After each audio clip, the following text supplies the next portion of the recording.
Howdy Muse fans, it's Anthony Pensabene again for another edition of Bedboard Friday. No, I told Barry I'd give him a whiteboard-like video. I do not have a whiteboard, nor do I choose to emulate those who do. So I do have a brown charcoal bedboard behind me. I do have two white pillows as well. Don't let anyone ever say that Content Muse was not a man of compromise. I have my boy Willie with me, who will be providing insight as well. You may not see him actually say anything. He's kind of moody, and he doesn't like, frankly, he doesn't like everyone. But hey, we can't all be winners.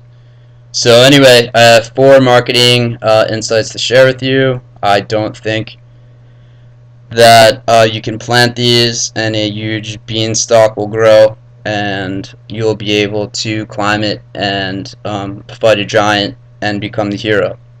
But it may improve your marketing and peace of mind in 2014. The first one, as far as search engine optimization, inbound marketing, whatever you want to call it, I think it's increasingly difficult to rank, to get expectations to meet realities. Is it important for your technical ducks to be in a row? Absolutely. Even the best copy in the world, if it's not indexed, can't really affect your search marketing, so that's highly important. But as far as coming in with the notion that I have these keywords and phrases and I think that I'm going to rank number 1 for those and my business is going to make a lot of money from that, I think that's becoming less prevalent. I think less people are saying that.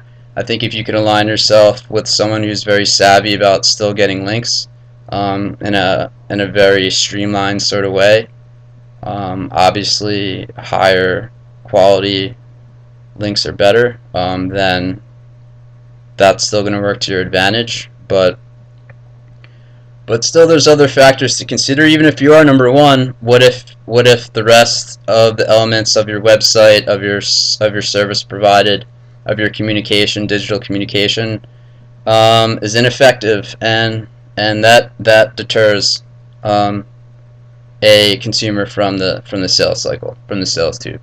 So I say you have to think beyond. You see that flower? I like flowers. You could send those to me. I much prefer people who are willing to pay for writing and PR services, but that was my little plug. So anyway, SEO. No, let's think more. Let's think beyond that. More broader marketing in 2014. Content marketing is really like an absurd term. It's redundant. Obviously, whatever if you're marketing, it's content could be like I am content, Willie is content, this video is content. You tweeting this to a friend and being like, "Isn't Content Muse batshit crazy?" That's content. So that's just too vague and kind of silly. So as far as content, really think about not only your consumers, your target consumers, and personas are great, and if you can devote time to tailoring service and trying to understand people as individuals, that's all the better. But from a broader scale, think about where the content is along the sales cycle and what variety of it. So for instance, if I was buying a pair of shoes, I may want to see high profile pictures of the shoe, especially if I'm buying it remotely. I don't necessarily need to read any text other than some of the specs. Like I want to see if there's any colors and the sizes. Some reviews are good. But even if you got one of the greatest writers ever to write something shoe related, it's just It just seems silly. I think it's extraneous. I think to devote budget toward having a writer write a blog post about the greatest, the top five Adidas models of the 1990s. I just think that's maybe not the wisest way to use your marketing budget. There's people out there that are going to want to take your money and they'll tell you anything you need to hear to invest it. Please be smart in 2014. Consumers highly value their dollars, probably more than ever, depending on what your age is, probably more than ever in your lifetime. So businesses, I think, have to reflect the same sentiment. So consumers really are considering how they're spending. So you have to consider how you're marketing to them, because your marketing has to be close to the dollar. I assume no one wants to just waste marketing dollars, unless you're investing in these stupid SEO agencies. Then I don't know. We'll invest in writing. Then I'll get you to. I'll write you. You have plumbing. I will write you about the history of wiping your ass, and you will receive a lot of money and riches in return. No, that's not true at all. Okay, so that was 2. Number 3. I say let your presence be known. As far as being maybe not an expert, but someone that does what they do. For instance, I'm a copywriter. I've taught English. I've tutored kids for the SATs and vocabulary for writing. That's what I do. So I don't think I'm an expert, but that's what I do. That's what I care about. That's the kind of service I could provide to someone else. I'm good at communicating. At least I think I am, and I want to. And that translates well for me in being a copywriter. Clients tell me what they want to express, and I help them polish it up and present it in a way that's hopefully intriguing to their target market. So whatever you're doing, be an authority figure, and then you can make videos, you could comment on people's blogs, you can just give free tips on Twitter.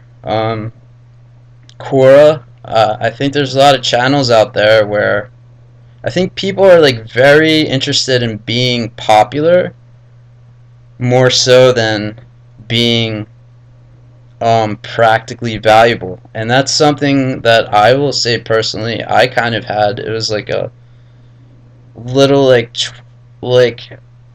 twist in understanding. I needed some experience, and I did at first. It was important to be popular, but if I'm going to try to host a business ongoing, I need to it's more important to create value and to create that sort of brand and that sort of legacy. It's great to be popular, but I'll tell you from trying to be a personality in a particular industry for the last 2 years, the being popular doesn't really translate too well into your pocket or brand, more so than if you're actually just doing the work and trying to get better at your craft.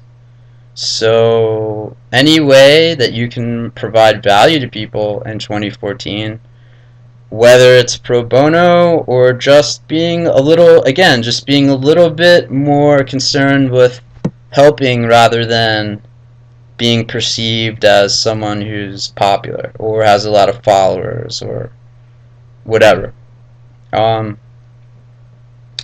So number 4, this applies well to writing, but I think marketing too. I think people need to embrace the notion of showing rather than telling. And again, I'll use myself as an example.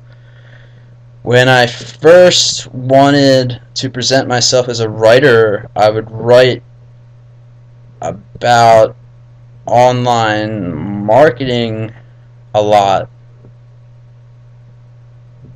but really I can write about anything and everything because I'm a writer. As long as it's engaging and people like it and think it's funny or think it's educational, then I'm meeting my objective as a writer. I'm showing rather than telling interested parties out there what I'm capable of doing.